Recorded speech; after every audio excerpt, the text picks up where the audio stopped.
एक छोटा सा गांव, वीरपुर। यहाँ बहुत कम लोग रहते हैं, पर लोग मिलजुल कर रहते हैं। सब लोग एक दूसरों के कामों में एक दूसरे का हाथ बटाते हैं। जब खेतों की कटाई का समय होता है तो सब लोग मिलकर बारी बारी से सबका काम करवाते हैं। गांव में मिट्टी के घर बहुत ज्यादा हैं। सिर्फ गिने चुने ही मकान कुछ पक्के हैं। यहाँ की सड़कें भी मिट्टी की ही बनी हैं। सारे लोगों का घर दूर दूर पे है, फिर भी सारे लोग एक दूसरे के घर आया जाया करते हैं। गांव के बाहर एक तरफ सिर्फ खेत ही खेत और दूसरी ओर गांव है। गांव में लाइट कम ही रहा करती है। अक्सर रात के समय लाइट चली जाया करती है। लोग दीपक बत्ती जलाकर ही अपना काम चलाते हैं। अब अप्रैल का महीना लगभग खत्म होने को है। अब गांव के लोग अपना बिस्तर घर के बाहर ही लगाने लगे हैं। लाइट चले जाने पर गांव के लोग अक्सर इकट्ठा बैठकर एक दूसरे से बातें करते हुए अपने किस्से कहानी बताया करते हैं। आज शाम को फिर से गांव की लाइट चली गई है। गांव के 3 लोग गांव के बड़े पेड़ के नीचे बैठकर आपस में बातें कर रहे थे। यह तो रोज का नाटक शुरू हो गया। शाम होते ही बत्ती गुल हो जाती है। हाँ, एकदम सही बात कही। लेकिन यह क्या, शैलेंद्र चाचा तो आए नहीं अभी तक। शैलेंद्र चाचा से शाम को कहानी सुने बिना कोई मजा ही नहीं आता। अरे क्या बोल रहे हो? वो कोई कहानी नहीं, सब सच्ची घटनाएं। मुझे तो नहीं लगता वह सब सच्ची घटनाएं हैं। ये शायद विश्वास नहीं करता, इसीलिए ये सब कह रहा है। क्यों, पिछली बार की बात याद नहीं? वो जो शैलेंद्र चाचा बता रहे थे, किसी डूकर नाम की जगह पर एक कुएं में एक पिशाच रहता था। तीनों ऐसे बातें कर रहे थे, तब एक बुजुर्ग आदमी वहां आ पहुंचता है। अरे वो देखो, शैलेंद्र चाचा आ गए। अरे बैठिए बैठिए, हम सब आप ही का इंतजार कर रहे थे। आपके बिना गपशप में मजा नहीं आता। क्या हाल है? कैसे हो सब? आज फिर बत्ती गुल हो गई। हम तो सोच रहे थे आज शायद आप नहीं आओगे। आप नहीं आते तो हमारे गपशप जमते नहीं है। मैं तुम लोगों से उम्र में बड़ा हो सकता हूं, लेकिन तुम्हारे जैसे जवान लड़कों के साथ बैठकर गपशप करने में मजा ही अलग है। उन बूढ़ों के साथ बैठकर दूसरों की बुराई करना मुझे बिल्कुल नहीं भाता। अच्छा चाचा, आपने सामने से कभी भूत देखा है? कोई तुम लोग शायद सोचते होंगे कि मैं तुम्हें जो घटनाएं सुनाता हूं वह सब मनगढ़ंत है, पर ऐसा बिल्कुल नहीं है। मैं डाकिया होने के नाते इस देश की अलग अलग जगहों पर रहा हूं। वहां से कितनी तरह के अनुभव हुए हैं मुझे, और वही तुम लोगों को सुनाता हूं। तो शैलेंद्र चाचा, आज आपके जीवन की कौन सी घटना सुनाओगे? सच में चाचा, आप जो घटनाएं सुनाते हो वो सुनकर तो किसी को भी डर लग जाएगा। चलो, आज मैं तुम्हें अपने जीवन में हुई एक घटना के बारे में बताता हूं। यह उन समय की बात है जब मैं जवान हुआ करता था।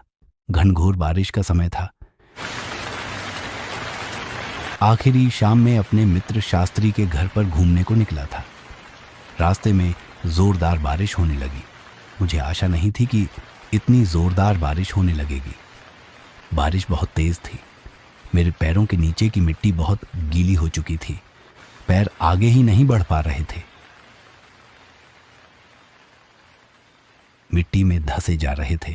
मैंने एक दूसरे पत्थर वाले रास्ते से आगे बढ़ने का सोचा, लेकिन वह वाला रास्ता थोड़ा जंगल से होकर गुजरता था और इस गीली मिट्टी वाले रास्ते से शास्त्री के घर तक नहीं पहुंचा जा सकता था।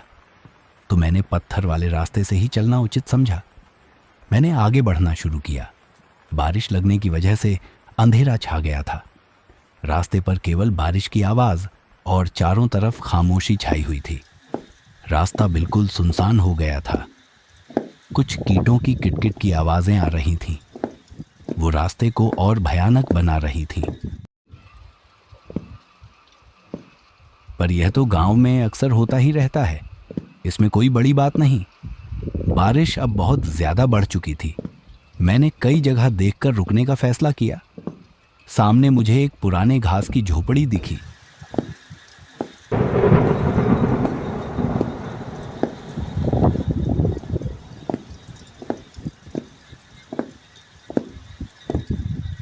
मैं उस झोपड़ी के नीचे आकर खड़ा हो गया।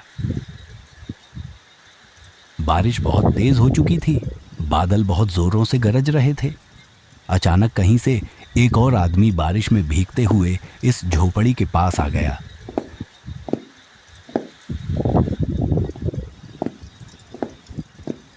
अंधेरे में उसे ठीक से देख नहीं पाया। भाई साहब,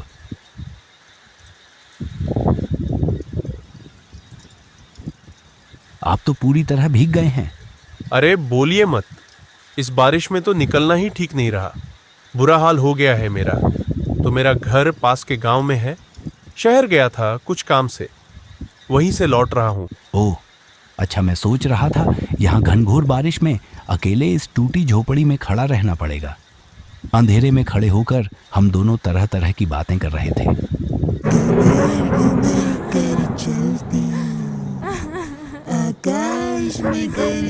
तभी आसमान में एक बिजली गड़गड़ाहट के साथ एक अजीब सी आवाज सुनाई दी, जैसे किसी लड़की की आवाज। पहले तो लगा कि यह मन की भूल है, लेकिन नहीं, लगातार बारिश की आवाज के साथ वो आवाज पूरे मैदान में गूंजती हुई महसूस हो रही थी।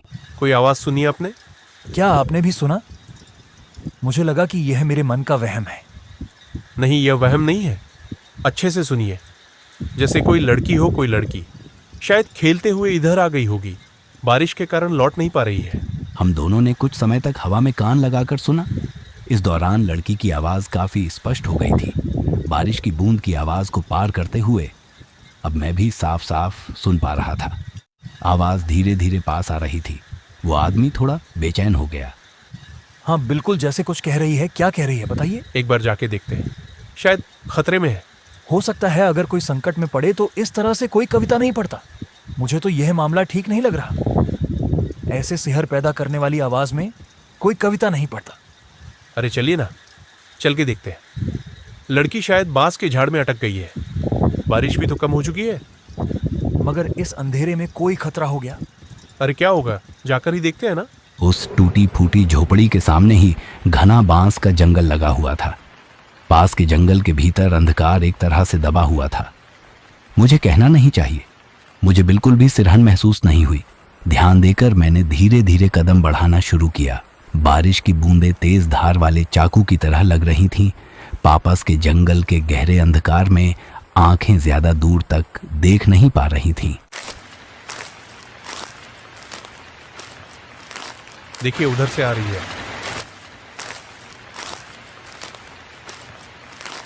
आकाश को चीरते हुए बिजली चमकी। उस थोड़ी रोशनी में जो मैंने देखा, उससे मेरे दिल की धड़कन मानो रुक ही गई हो। जैसे मैंने देखा कि पास के पेड़ों के बीच में एक छोटी लड़की खड़ी है, हवा में उसके बारिश में भीगे हुए बाल, और वे चुपचाप एक ही भाव में खड़ी थी। लेकिन यह दृश्य पल भर के लिए था। यह आवाज पास की ओर लड़की के आसपास आ गई है, लगता है। चलिए आगे बढ़िए, चलिए। तो मतलब क्या आपने नहीं देखा? छाया की तरह का रूप वो अंधेरे में खड़ा था, आपने नहीं देखा? अरे ये क्या बोल रहे हैं आप? चलिए, तो लड़की आसपास ही होगी। अरे क्या सोच रही है आप? आइए ना। इस वक्त जोरदार बिजली की आवाज कानों में पड़ी, मानो जैसे पास में ही कहीं जोरदार बिजली गिरी है। फिर उसी समय वहां सड़क पर बांस का एक पेड़ गिर पड़ा। मैं ठिठक कर खड़ा रह गया। कविता की आवाज धीरे धीरे मेरी ओर ज्यादा करीब आ गई। इतना कहकर वो आदमी छलांग मारकर सामने वाले पास के पेड़ को पार करते हुए दूसरी ओर जा खड़ा हुआ। अरे खड़े क्यों हैं? सिर्फ एक बांस ही तो है, आ जाइए ना। मैंने बांस की पेड़ को पार करने के लिए 2 कदम बढ़ाया, लेकिन अचानक एक बात याद आ गई और मैं ठिठक गया। मेरा दिल और धड़कनें और तेज हो गई। आदमी ने अधीर होकर चिल्लाया, सर कहाँ जा रहे हैं? इधर आइए ना। अरे लड़की खतरे में है, आइए ना। किधर जा रहे हैं? अब मेरा सारा संदेह दूर हो गया। सब कुछ स्पष्ट हो गया। बारिश में भीगने या डर की वजह से मेरे हाथ पैर कांप रहे थे। मैंने धीरे धीरे कदम पीछे हटना शुरू किया। मेरे दिमाग में खतरे की घंटी बजाने लगी थी। मेरे मन ने कहा, यहाँ एक पल भी ठहरना ठीक नहीं है। डर के मारे मैंने कुछ कदम पीछे हटते हुए भागने की कोशिश की। तभी अचानक आकाश में बिजली चमकी। मैंने देखा, वो आदमी टूटा हुआ बांस के पेड़ पर बैठा हुआ है। मुझे डरते देख आदमी अपने अस्तित्व में आ गया और जोर जोर से हंसने लगा। कर चलती आकाश में करती बादल, रातों रात भर कर बादल।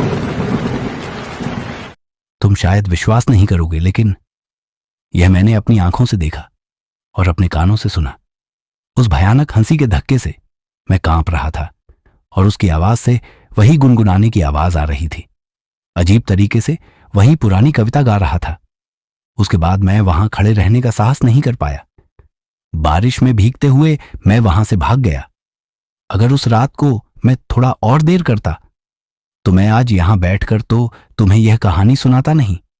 तब आप उस बांस को पार क्यों नहीं किया जब उसने कहा? अरे सुधीर बेटा, तुम नहीं जानते क्या? रात में बांस के झुड़मुट के बीच अगर रास्ते पर कोई बांस गिरा हो तो उसे पार नहीं करना चाहिए। रात के समय बांस के झुरमुट में रहना बिल्कुल भी अच्छा नहीं होता। बांस के जंगलों में रात के समय क्या होता है जानते हो? बांस के पेड़ का भूत रास्ते में बांस को फेंककर यात्री को संकेत देते हैं। अगर कोई गलती से उस बांस को कोई पार कर ले तो बस फिर सब खत्म। पूरी रात बांस के जंगल में घूमते हुए मर जाएगा, लेकिन लौट नहीं सकेगा। बांस के पेड़ का भूत उसे हमेशा के लिए इस बांस के जंगल में बांध लेगा